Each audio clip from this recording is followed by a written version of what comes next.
Hey traders and investors, it's Serge Berger here.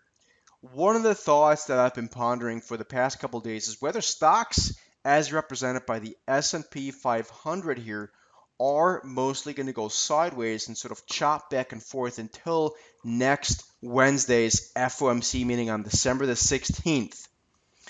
The markets, of course, have focused to a large extent on this potential rate hike, and now that the Fed fund futures are pricing in about an 80% probability of a rate hike, it only makes sense that stocks are going to basically be a little bit on hold until we see the actual resolution thereof. So whether or not we're going to see a hike, maybe it's accompanied by a dovish statement.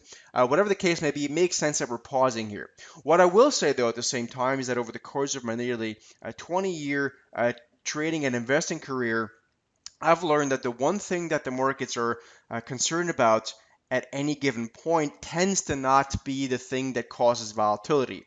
So in this case, in the case of the Fed potential Fed rate hike, it's entirely possible that once it comes out and we don't see a big massive move, maybe not, or at least not to the downside, because it's kind of priced in. If everyone's focusing on it, it's probably priced in. That doesn't preclude a potential a near-term movement to the downside, sort of as an immediate term reaction for a few hours or a day or so. But ultimately, I still think the odds are pretty good that we see a year-end resolution towards 2170 or so in the S&P 500. It doesn't have to be, but I think until we see this proven otherwise, I would argue there's still a good chance of that.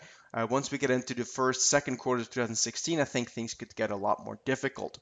The other thing that's keeping the market in check here is obviously the price of oil, which today once again is seeing this weird choppy price action.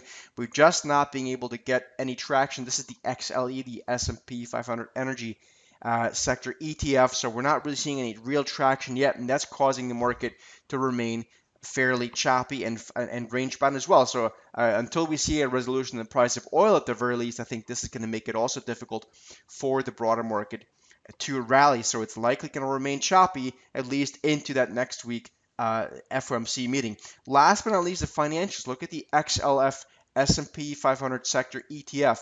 This thing too, very range bound and choppy. And again, it only makes sense. Financials have large exposure to interest rates. So whatever interest rates are going to do, whatever the Fed's going to do, is going to have a direct impact on the banks and thus the financial sector. So these guys are taking a pause. So all in all, I think what this calls for the next week or so, all else being equal, is likely we have to remain patient for another week or so, not do too much trading, or else we are at risk of being chopped around. And really, there's no nastier way of losing money than getting chopped around in a senseless and directional market. So I hope this makes sense, guys. Please like this video. That's how I move up in the YouTube rank. Subscribe to the channel, and I'll see you guys in the next video.